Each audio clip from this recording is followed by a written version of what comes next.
فلا يتكلم أحد بموت رسول الله إلا ضربته. جئتك أؤمن بالله وبرسوله وبما شئت به. وقد أعذرت إليكم وأعذرتموني.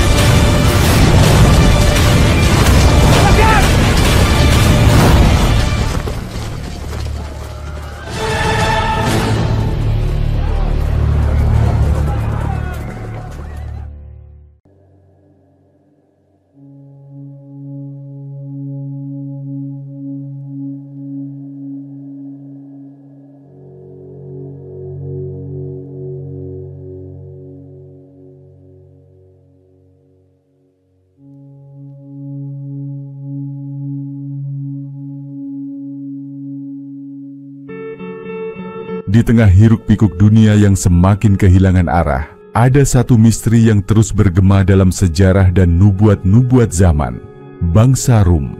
Nama ini telah disebut dalam kitab suci, diukir dalam hadis, dan menjadi perbincangan para ulama serta pemikir sepanjang zaman. Siapakah mereka sebenarnya? Dan apa peran mereka di akhir zaman?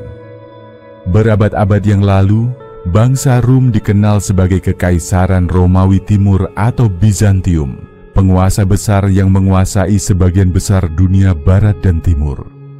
Mereka adalah peradaban maju yang berdiri kokoh melawan gempuran berbagai bangsa, termasuk kaum muslimin di era awal Islam. Allah Subhanahu wa Ta'ala bahkan mengabadikan mereka dalam Al-Quran, dalam surah Ar-Rum, mengisahkan bagaimana mereka dikalahkan oleh bangsa Persia, tetapi kemudian bangkit kembali dengan kemenangan. Namun seiring berjalannya waktu, Bizantium runtuh dan jejak bangsa Rum seakan melebur dalam dunia modern. Tapi apakah mereka benar-benar hilang? Atau hanya berubah wajah, menunggu saatnya kembali mencatat sejarah di akhir zaman? Riwayat-riwayat Nabi Muhammad menyebutkan bahwa menjelang hari kiamat, bangsa Rum akan kembali memainkan peran besar. Mereka akan menjadi salah satu kekuatan utama yang terlibat dalam konflik besar yang disebut Al-Malhamah Al-Kubra, perang dahsyat yang mengguncang dunia. Ada dua versi tentang peran mereka dalam peristiwa ini. Sebagian riwayat mengatakan bahwa bangsa Rum akan menjadi sekutu kaum muslim dalam melawan musuh yang lebih besar. Mereka akan berdiri di sisi pasukan Islam dalam menghadapi ancaman yang mengancam dunia. Namun versi lain menyebutkan bahwa setelah persekutuan tersebut, bangsa Rum akan mengkhianati kaum muslim. Mereka akan mengerahkan pasukan dalam jumlah besar, membentangkan bendera-bendera mereka, dan bersiap untuk perang besar yang belum pernah terjadi sebelumnya. Disinilah Imam Mahdi akan muncul. Ia akan memimpin kaum muslim menghadapi gempuran bangsa Rum dan sekutunya. Peperangan itu akan berlangsung dengan begitu sengit, hingga bumi akan dipenuhi darah dan kehancuran. Namun kemenangan akhirnya akan berada di pihak kaum muslim. Di tengah perang yang berkecamuk, tanda-tanda besar akhir zaman akan mulai bermunculan. Salah satunya adalah kemunculan Dajjal, makhluk penuh fitnah yang akan menipu manusia dengan sihir dan tipu daya. Beberapa ulama percaya bahwa Dajjal akan mendapatkan dukungan dari kekuatan besar di dunia, mungkin peradaban yang memiliki teknologi canggih dan pengaruh besar atas umat manusia. Apakah bangsa Rum dalam bentuk peradaban modern barat akan menjadi bagian dari pasukan Dajjal? Ataukah mereka justru menjadi salah satu pihak yang menentangnya? Tidak ada yang tahu pasti, tetapi satu hal yang jelas, dunia akan memasuki masa-masa paling kelam dalam sejarahnya. Di tengah kekacauan itu, Allah Subhanahu wa Ta'ala akan mengutus Nabi Isa kembali ke bumi. Ia akan turun di Masjidil Aqsa, memimpin umat manusia dalam melawan kejahatan terbesar yang pernah ada.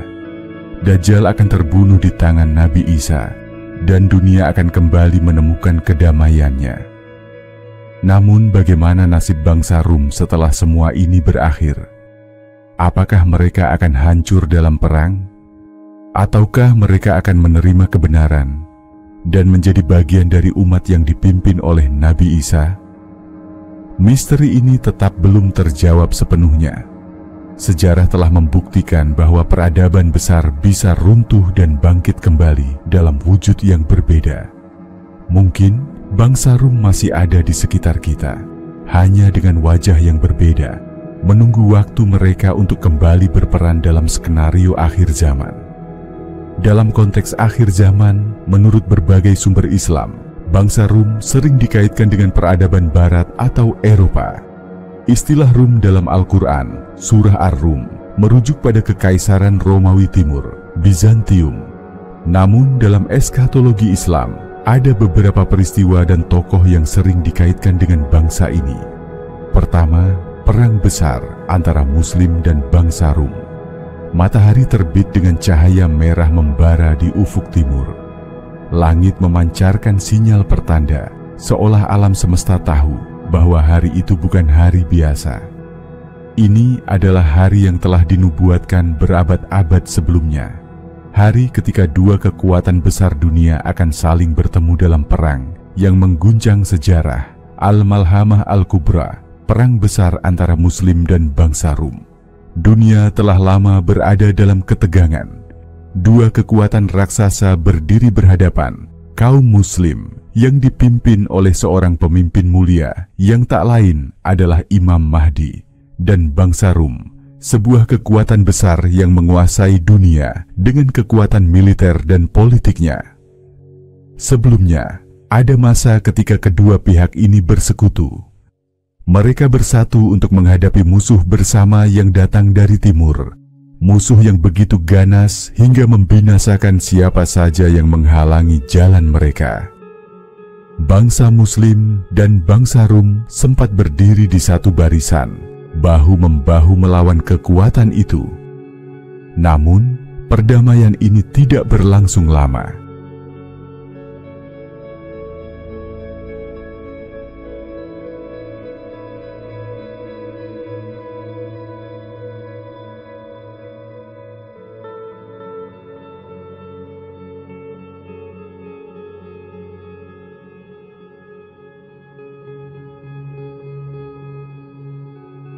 Setelah kemenangan atas musuh bersama, terjadi peristiwa yang mengubah segalanya. Bangsa Rum mengkhianati kesepakatan.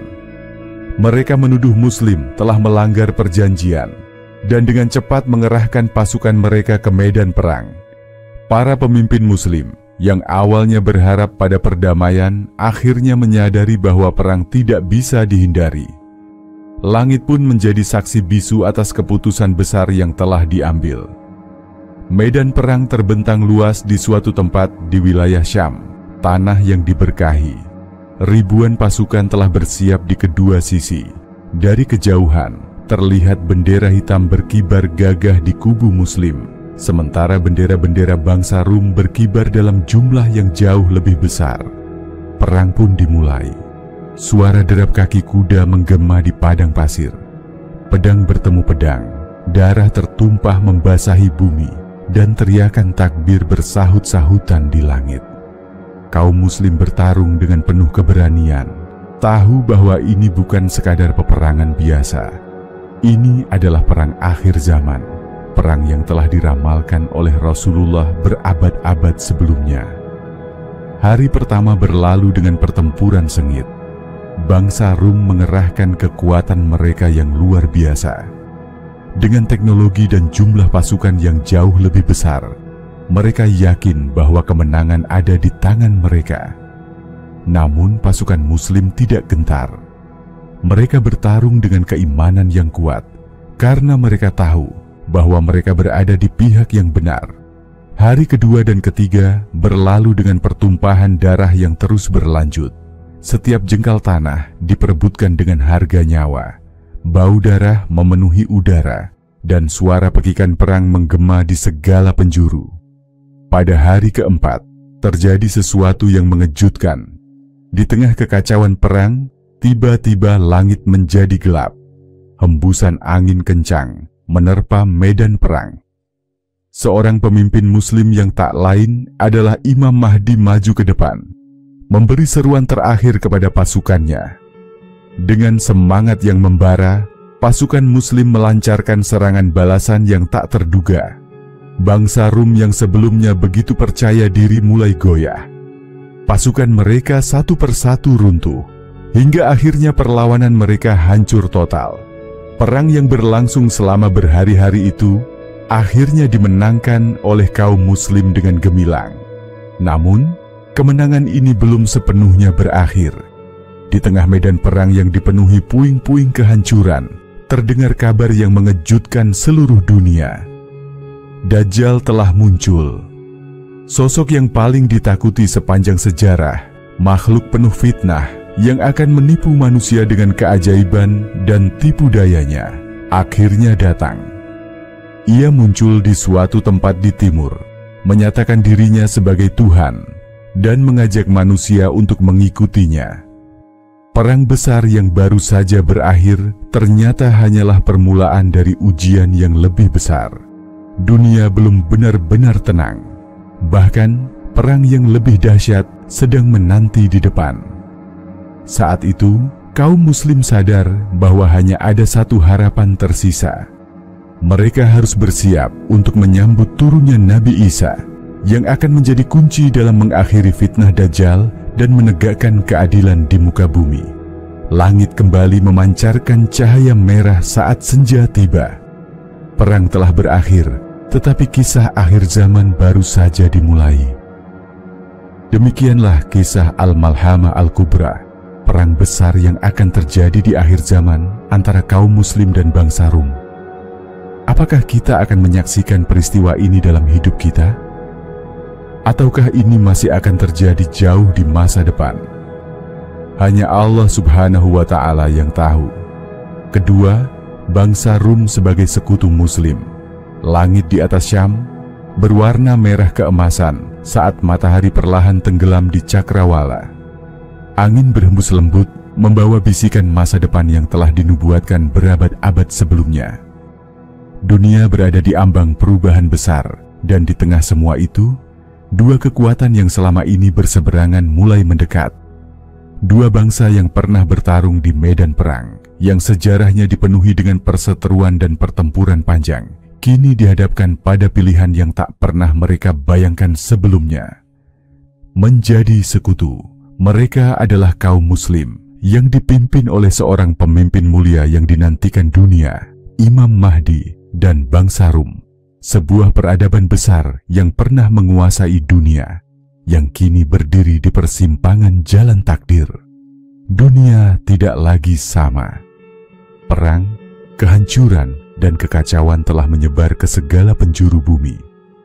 Di timur muncul sebuah ancaman baru, sebuah bangsa liar yang tak berperasaan, yang menyapu bersih siapa saja yang menghalangi jalan mereka. Mereka datang bagaikan badai, merusak peradaban, dan membawa kegelapan kemanapun mereka pergi. Bangsa Rum, yang selama ini berdiri kokoh dengan kekuatannya, kini menyadari bahwa mereka tidak bisa menghadapi ancaman ini sendirian. Mereka butuh sekutu, seseorang yang bisa berdiri bersama mereka, melawan musuh yang lebih besar. Di sisi lain, kaum Muslim juga menyadari bahwa perang ini bukan hanya milik mereka. Ini adalah ujian bagi seluruh umat manusia.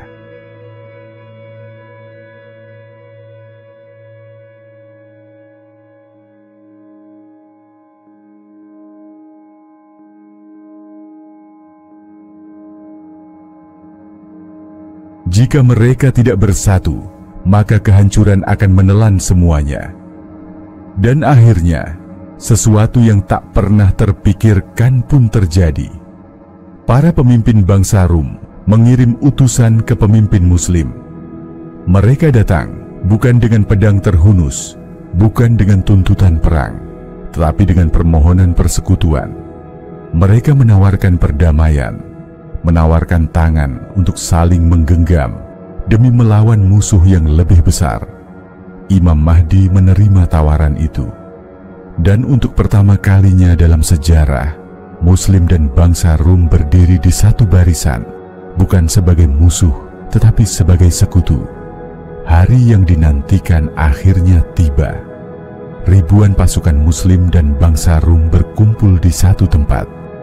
Bendera Islam berkibar di samping panji-panji bangsa Rum. Suatu pemandangan yang dulu mustahil, kini menjadi kenyataan. Musuh datang dengan kekuatan yang luar biasa. Mereka adalah pasukan dari timur, yang dikenal dalam nubuat sebagai Bani Qanthura, pasukan yang kejam, tanpa belas kasihan, dan menghancurkan segala yang mereka lalui. Pertempuran pun dimulai. Kaum Muslim dan bangsa Rum bertarung bahu-membahu. Pedang bertemu pedang, panah melesat di udara, dan suara takbir menggema di seluruh medan perang. Hari pertama dipenuhi dengan pertumpahan darah. Banyak yang gugur, tetapi semangat mereka tidak goyah. Hari kedua, pasukan Muslim dan bangsa Rum mulai mendapatkan keunggulan. Dan akhirnya, pada hari ketiga, kemenangan pun berpihak kepada mereka. Musuh yang begitu menakutkan akhirnya runtuh. Dunia mendapatkan secercah harapan bahwa kedamaian masih mungkin untuk diperjuangkan. Namun sejarah tidak pernah berjalan tanpa kejutan. Setelah kemenangan itu, dunia seolah kembali tenang. Tetapi sesuatu yang lebih besar sedang menunggu di balik tirai takdir. Di tengah masa damai, terjadi peristiwa yang mengubah segalanya. Seorang pemimpin bangsa Rum berdiri di hadapan rakyatnya dan menyampaikan keputusan yang mengejutkan. Mereka tidak lagi membutuhkan kaum Muslim. Bangsa Rum yang sebelumnya menjadi sekutu, kini melihat kesempatan untuk merebut kembali kejayaan mereka. Mereka merasa bahwa kaum Muslim telah melemah setelah perang besar, dan ini adalah saat yang tepat untuk menghancurkan mereka. Pengkhianatan pun terjadi. Bangsa Rum yang dulu bersekutu, kini menghunus pedang mereka ke arah Muslim. Apa yang dimulai sebagai aliansi kini berubah menjadi permusuhan yang tak terhindarkan. Imam Mahdi dan pasukannya harus bersiap menghadapi peperangan yang lebih besar, yang disebut oleh Rasulullah sebagai Al-Malhamah Al-Kubra, perang terbesar dalam sejarah umat manusia. Sejarah selalu berulang. Bangsa Rum yang pernah menjadi musuh Islam, lalu menjadi sekutu, dan akhirnya kembali menjadi lawan, adalah bagian dari skenario besar akhir zaman yang telah diramalkan berabad-abad lalu. Hari itu semakin dekat. Hari ketika dua kekuatan terbesar dunia akan bertemu dalam pertempuran yang akan menentukan nasib peradaban manusia. Dan di balik semua itu, satu pertanyaan masih tersisa. Di pihak mana kita akan berdiri ketika hari itu tiba? Ketiga, munculnya Dajjal. Langit di atas bumi tak lagi biru seperti biasanya. Matahari bersinar redup seolah kehilangan sinarnya. Angin bertiup membawa hawa yang ganjil, membawa bisikan yang tak bisa didengar, tetapi mampu dirasakan di hati setiap manusia. Dunia sedang menunggu sesuatu yang telah dinubuatkan sejak berabad-abad lalu. Di tengah keheningan itu, tiba-tiba terdengar suara terompet panjang dari kejauhan. Suara yang menggema, mengguncang bumi, dan membuat setiap manusia yang mendengarnya merasakan ketakutan yang tak beralasan. Sesuatu yang telah lama dinanti, atau mungkin ditakuti, telah tiba. Dajjal telah muncul. Sebelum hari itu tiba, dunia telah dipenuhi dengan kegelisahan. Perang besar antara kaum Muslim dan bangsa Rum telah berkecamuk. Jutaan nyawa melayang dan bumi seakan kelelahan menyerap darah yang tertumpah di atasnya. Lalu tiba-tiba terjadi kekeringan yang aneh. Hujan tak lagi turun, tanah menjadi tandus, sungai-sungai mengering, dan tanaman mati tanpa bisa diselamatkan. Orang-orang mulai kelaparan, haus, dan kehilangan harapan. Ketika dunia berada dalam puncak penderitaan itulah dia datang. Dajjal muncul di sebuah tempat yang tak banyak diketahui, di timur, di antara negeri-negeri yang penuh fitnah. Dia datang bukan sebagai penakluk yang membawa pasukan perang, tetapi sebagai penyelamat, atau setidaknya itulah yang Dia inginkan manusia percayai. Dengan sihir dan tipu dayanya, Ia mengaku sebagai Tuhan. Ia menawarkan air kepada yang kehausan, makanan kepada yang kelaparan, dan kehidupan kepada yang hampir mati. Ia menjanjikan kemakmuran kepada siapa saja yang bersedia bersujud kepadanya. Dan banyak manusia yang tergoda. Dajjal bukanlah sembarang makhluk. Ia memiliki kekuatan yang luar biasa. Dengan satu kata, ia bisa menumbuhkan tanaman di tanah yang tandus. Dengan satu gerakan tangan, ia bisa menurunkan hujan di tempat yang kering.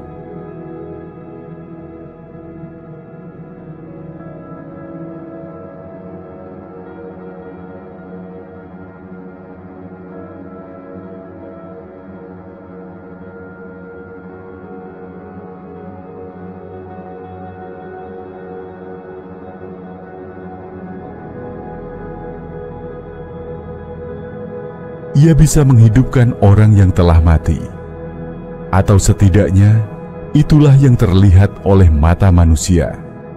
Ia memiliki satu mata yang buta, tetapi penglihatannya lebih tajam daripada siapapun. Ia melihat kelemahan manusia, melihat ketakutan mereka, dan menggunakan itu semua untuk menguasai mereka. Di hadapan manusia, ia berkata, "Akulah Tuhan kalian. Aku datang untuk menyelamatkan kalian dari penderitaan." Sebagian orang percaya. Mereka sujud kepadanya, menyerahkan hidup dan jiwa mereka kepadanya. Dan sebagai gantinya, mereka mendapatkan apa yang mereka inginkan, makanan, air, kemewahan, dan kekuasaan. Tetapi bagi mereka yang menolak, Dajjal tidak menunjukkan belas kasihan. Ia mengeringkan tanah mereka, menghancurkan negeri mereka, dan membuat mereka menderita lebih dari sebelumnya. Namun di antara kegelapan itu, masih ada orang-orang yang bertahan. Orang-orang yang tidak tergoda oleh tipu dayanya. Mereka adalah kaum beriman yang mengetahui bahwa Dajjal hanyalah ujian terbesar yang telah dijanjikan oleh Rasulullah. Dan mereka tahu bahwa hanya ada satu cara untuk melawannya, bertahan dengan iman dan menunggu pertolongan Allah Subhanahu wa Ta'ala. Ketika berita tentang kemunculan Dajjal sampai ke telinga Imam Mahdi, ia segera mengumpulkan pasukannya. Kaum Muslim yang masih bertahan, yang tidak tergoda oleh fitnah Dajjal, berkumpul di satu tempat. Mereka tahu bahwa pertarungan ini bukanlah sekadar perang biasa. Ini adalah perang antara kebenaran dan kebatilan, antara iman dan tipu daya. Tetapi Dajjal bukan musuh yang bisa dikalahkan dengan pedang biasa. Ia memiliki kekuatan yang belum pernah terlihat sebelumnya. Setiap pasukan yang berani menentangnya akan dihancurkan dalam sekejap. Kaum Muslim terdesak. Mereka berlari ke Madinah, berharap kota suci itu dapat melindungi mereka. Tetapi Dajjal tidak bisa masuk ke sana. Ada malaikat yang menjaga kota itu, seperti juga Makkah, sehingga Dajjal hanya bisa berdiri di luar gerbangnya, mengancam dengan segala tipu dayanya. Namun meski selamat untuk sementara, mereka tahu bahwa mereka tidak bisa bersembunyi selamanya. Mereka membutuhkan pertolongan, dan pertolongan itu pun tiba. Saat kaum Muslim dalam keadaan terdesak, langit tiba-tiba terbuka. Awan berarak dengan cara yang belum pernah dilihat sebelumnya. Dan dari balik awan itu, seseorang turun dari langit. Ia berpakaian putih bersih, wajahnya bercahaya, dan di tangannya terdapat tombak yang tajam. Para malaikat mengiringinya, menyebarkan keagungan yang membuat bumi bergetar. Itulah saat yang telah lama dinantikan. Nabi Isa telah kembali. Turunnya Nabi Isa adalah pertanda akhir bagi Dajjal. Ia datang bukan untuk membawa wahyu baru, tetapi untuk menyelesaikan tugasnya, menghancurkan Dajjal dan menegakkan keadilan di muka bumi. Ketika Dajjal melihat Nabi Isa, ia gemetar ketakutan. Seluruh kekuatannya seakan sirna dalam sekejap. Ia berusaha melarikan diri, tetapi tak ada tempat untuk bersembunyi. Di dekat sebuah tempat bernama Gerbang Lut, Nabi Isa mengejar dan menikamnya dengan tombak. Seketika Dajjal tumbang, tubuhnya hancur, dan dengan kematiannya, segala fitnah yang ia sebarkan pun lenyap. Dunia akhirnya terbebas dari salah satu ujian terbesar dalam sejarah umat manusia. Setelah kematian Dajjal, dunia mengalami kedamaian yang belum pernah dirasakan sebelumnya. Nabi Isa memimpin umat manusia menuju era keemasan, di mana keadilan tegak dan keberkahan melimpah. Tetapi, kisah akhir zaman belum berakhir. Masih ada satu ancaman terakhir yang harus dihadapi, Ya'juj dan Ma'juj, pasukan liar yang akan menghancurkan apapun di hadapan mereka. Namun itu adalah kisah lain yang akan datang di waktunya. Untuk saat ini, dunia beristirahat sejenak. Matahari terbit kembali, dan untuk pertama kalinya setelah sekian lama, sinarnya terasa hangat di bumi yang telah lama tertutup kegelapan. Keempat, turunnya Nabi Isa. Langit di atas bumi tampak kelabu. Awan-awan gelap bergulung, menutupi sinar matahari yang seharusnya menerangi dunia. Udara terasa berat, seakan membawa beban ribuan tahun yang tertulis dalam kitab-kitab suci. Di bumi, manusia berada dalam keadaan paling mencekam dalam sejarah. Fitnah telah menyebar ke seluruh penjuru dunia. Dajjal, sang pembohong terbesar, telah menipu jutaan orang dengan keajaiban palsunya. Ia mendeklarasikan dirinya sebagai Tuhan, dan banyak manusia yang tunduk di bawah kekuasaannya. Namun masih ada segolongan orang yang tetap bertahan, tetap menjaga keimanan mereka. Mereka adalah kaum muslim yang dipimpin oleh Imam Mahdi, seorang pemimpin yang telah dinubuatkan. Kini, mereka berada di ujung keputusasaan. Pasukan mereka terdesak, pilihan mereka semakin sedikit. Dan di saat itulah, pertolongan dari langit akhirnya tiba.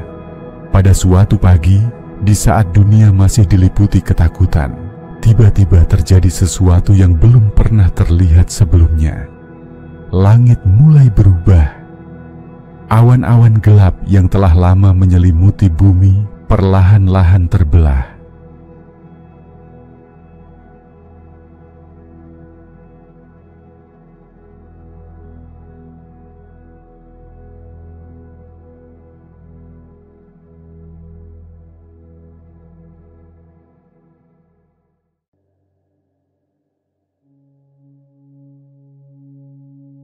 Dari celah-celahnya, muncullah cahaya putih keemasan yang bersinar terang, menerangi dunia yang telah lama tertutup kegelapan. Orang-orang menatap ke atas, mata mereka membelalak tak percaya. Di antara awan-awan yang terbelah itu, sosok bercahaya mulai turun dari langit. Ia berpakaian putih bersih, wajahnya berseri-seri, dan rambutnya jatuh rapi seolah masih basah. Ia turun perlahan, didampingi oleh dua malaikat di sisi kanan dan kirinya. Dialah yang telah dinantikan selama berabad-abad. Nabi Isa telah kembali ke bumi. Nabi Isa turun di Menara Putih di timur Damaskus, seperti yang telah dikabarkan dalam hadis-hadis Nabi Muhammad. Kaum muslim yang melihatnya segera mengenali siapa beliau. Mereka bergegas menuju tempat itu dengan penuh haru. Imam Mahdi yang selama ini memimpin mereka dengan penuh perjuangan maju ke depan. Ketika mereka bertemu, Imam Mahdi hendak menyerahkan kepemimpinan kepada Nabi Isa. Namun dengan kelembutan dan kebijaksanaannya, Nabi Isa menolak. "Engkau adalah pemimpin mereka," kata Nabi Isa. "Aku datang bukan untuk membawa wahyu baru, tetapi untuk membenarkan ajaran yang telah disampaikan sebelumnya dan menegakkan kebenaran." Maka kaum muslim pun bersiap. Mereka tahu bahwa hari penentuan telah tiba. Ketika berita turunnya Nabi Isa sampai ke telinga Dajjal, ia gemetar ketakutan. Dajjal selama ini mengaku sebagai Tuhan, menipu manusia dengan ilusi dan keajaiban semu. Namun kini, sosok yang sebenarnya dikabarkan akan membunuhnya telah turun ke bumi. Dajjal berusaha melarikan diri. Ia tahu bahwa kekuatannya tak akan berarti di hadapan Nabi Isa. Namun tidak ada tempat untuk bersembunyi. Kaum muslim bergerak maju, dipimpin oleh Imam Mahdi dan Nabi Isa. Mereka mengejar Dajjal, hingga akhirnya mereka sampai di sebuah tempat yang disebut Gerbang Lut di Palestina. Di sanalah akhirnya pertarungan yang telah lama dinanti pun terjadi. Dajjal yang selama ini tak terkalahkan, kini berdiri gemetar di hadapan Nabi Isa. Ia mencoba melawan, tetapi tak ada satupun dari tipu dayanya yang bekerja. Dan dalam satu serangan yang cepat dan pasti, Nabi Isa menusukkan tombaknya ke tubuh Dajjal. Dajjal menjerit kesakitan, lalu tubuhnya ambruk. Darahnya mengalir di tanah, dan dengan kematiannya, segala tipu daya yang telah ia sebarkan ke seluruh dunia lenyap seketika. Mereka yang sebelumnya tertipu oleh Dajjal kini tersadar. Mereka menangis, menyesali pilihan mereka. Tetapi semuanya sudah terlambat. Dunia akhirnya terbebas dari fitnah terbesar yang pernah ada. Dengan kematian Dajjal, dunia akhirnya memasuki babak baru. Nabi Isa mengambil peran sebagai pemimpin dunia. Ia tidak membawa ajaran baru, tetapi menegakkan kembali ajaran Islam yang telah diajarkan oleh Nabi Muhammad. Di bawah kepemimpinannya, bumi mengalami masa keemasan. Kejahatan hampir tidak ada, kemakmuran tersebar di mana-mana, dan manusia hidup dalam kedamaian yang belum pernah mereka rasakan sebelumnya. Singa dan domba hidup berdampingan tanpa saling menyerang. Anak-anak bermain dengan ular tanpa rasa takut. Hujan turun dengan berkah, dan bumi mengeluarkan hasil terbaiknya. Orang-orang akhirnya merasakan kedamaian sejati. Tetapi, kisah akhir zaman belum berakhir di sini. Karena di balik kedamaian ini, ancaman terakhir masih tersembunyi. Sesuatu yang telah lama tertahan, yang akan menjadi ujian terakhir bagi umat manusia sebelum kiamat benar-benar tiba. Mereka adalah Ya'juj dan Ma'juj, pasukan liar yang akan menghancurkan apapun yang mereka lalui. Namun itu adalah kisah lain yang akan datang di waktunya. Untuk saat ini, bumi kembali tenang, meski hanya untuk sementara. Turunnya Nabi Isa adalah salah satu tanda terbesar akhir zaman. Ia datang sebagai penyelamat, membunuh Dajjal, dan membawa dunia menuju masa kedamaian. Tetapi ujian manusia belum selesai. Masih ada satu peristiwa besar yang harus mereka hadapi sebelum tirai dunia ini benar-benar tertutup. Hari itu semakin dekat. Apakah kita akan menjadi bagian dari mereka yang beriman dan bertahan hingga akhir? Kelima, Imam Mahdi dan perangnya dengan bangsa Rum. Di tengah malam yang sunyi, langit di atas bumi seolah mengandung rahasia besar yang belum terungkap. Sebuah petanda datang di ufuk timur, membawa angin ketegangan yang tidak bisa lagi dihindari.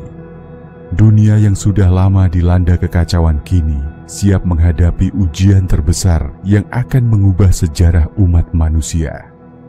Dan di tengah kekalutan itu, muncul seorang pemimpin yang akan menjadi titik balik, Imam Mahdi, pria yang telah lama dinantikan, dengan janji-janji kebangkitan dan kemenangan bagi umat muslim.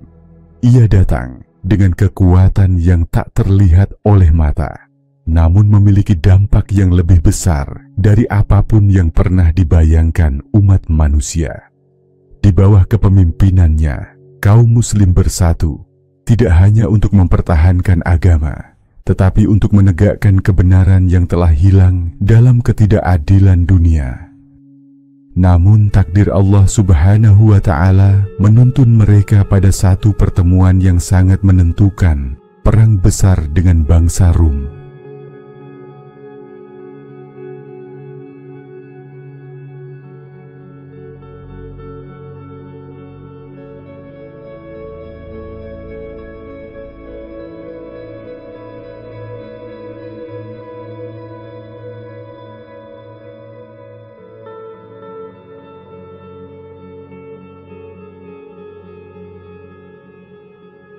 Kisah ini bermula di tanah yang subur dan damai, yaitu wilayah Syam.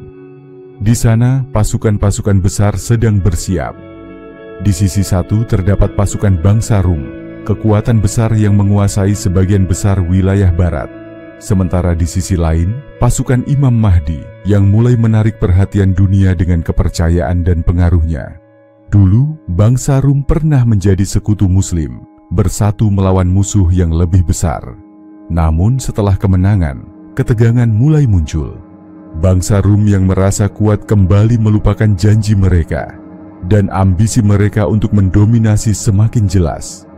Dengan kekuatan politik dan militer yang sangat besar, mereka menantang kaum Muslim. Imam Mahdi tahu bahwa pertemuan ini tidak dapat dielakkan. Sebuah pertempuran besar akan terjadi yang akan menentukan nasib dunia. Kemenangan atau kekalahan bukanlah sekadar soal taktik atau pasukan, tetapi tentang siapa yang berada di pihak kebenaran. Kaum Muslim, meski terbatas dalam jumlah, memiliki kekuatan yang jauh lebih besar dari yang tampak di permukaan, keimanan yang tak tergoyahkan. Imam Mahdi dengan kebijaksanaannya membangun koalisi, menarik perhatian banyak bangsa yang ingin berjuang untuk keadilan. Meskipun mereka mengetahui bahwa bangsa Rum memiliki pasukan yang jauh lebih besar, mereka tetap maju dengan penuh keyakinan.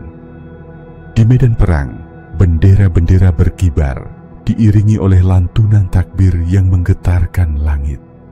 Imam Mahdi berdiri di depan pasukannya, memberi semangat dengan kata-kata penuh keyakinan. Kita tidak berperang untuk kekuasaan, kita berperang untuk agama, untuk keadilan yang telah lama hilang. Hari pertama pertempuran berlangsung sengit.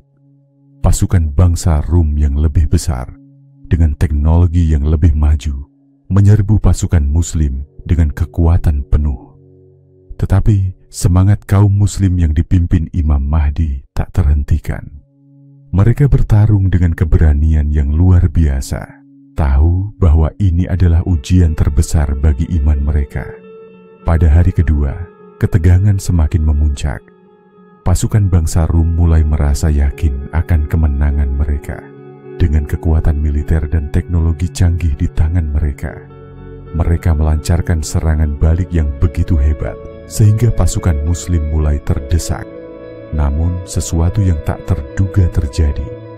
Imam Mahdi, dengan kebijaksanaannya yang luar biasa, memutuskan untuk memimpin pasukan secara langsung ke medan perang, memberikan komando yang lebih tepat dan strategi yang lebih terkoordinasi.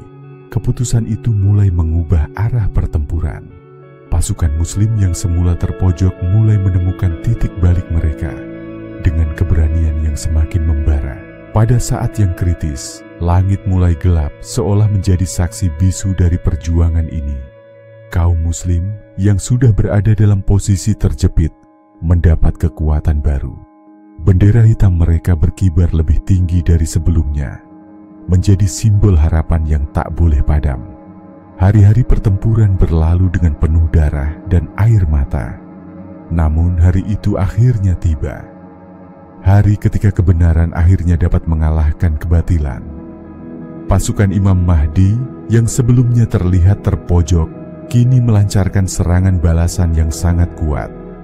Dengan keberanian yang tak terkira, mereka berhasil menembus garis pertahanan bangsa Rum. Pasukan bangsa Rum yang sangat sombong dan percaya diri mulai goyah. Ketakutan mulai menyelimuti mereka karena mereka menyadari bahwa kebenaran berada di pihak pasukan Muslim yang dipimpin oleh Imam Mahdi. Akhirnya, setelah pertempuran yang tiada henti, bangsa Rum mulai mundur. Mereka yang sebelumnya merasa unggul harus menerima kenyataan pahit. Kebenaran telah menang. Pasukan Muslim dengan penuh keyakinan dan semangat berhasil meraih kemenangan. Setelah kemenangan itu, dunia memasuki babak baru. Kaum Muslim dengan bimbingan Imam Mahdi membangun kembali dunia yang penuh keadilan dan kedamaian. Bangsa Rum yang dahulu menjadi ancaman besar, kini harus menerima kenyataan bahwa mereka telah kalah. Dan dunia membutuhkan lebih dari sekadar kekuatan. Dunia membutuhkan keadilan dan kebenaran. Imam Mahdi memimpin dengan penuh kebijaksanaan. Kedamaian pun tercipta, meski masih banyak tantangan yang akan datang. Bangsa-bangsa dunia, termasuk bangsa Rum yang mulai merasakan kegelisahan dalam diri mereka, harus belajar untuk hidup dalam keharmonisan, bukan dalam peperangan dan ketamakan. Namun, meski dunia terasa lebih damai, Imam Mahdi dan para pengikutnya tahu bahwa ujian belum selesai. Masih ada ancaman yang lebih besar di depan mereka. Fitnah Dajjal yang telah diprediksi akan muncul di akhir zaman. Namun untuk saat ini, kedamaian itu terasa nyata. Dan dunia berusaha memulai kembali perjalanan menuju keadilan yang sejati. Bangsa Rum dalam konteks akhir zaman disebutkan dalam berbagai hadis sebagai kekuatan besar yang berperan dalam berbagai peristiwa besar, baik sebagai sekutu maupun musuh umat Islam. Peristiwa-peristiwa ini termasuk Al-Malhamah Al-Kubra, munculnya Dajjal, serta turunnya Nabi Isa dan Imam Mahdi.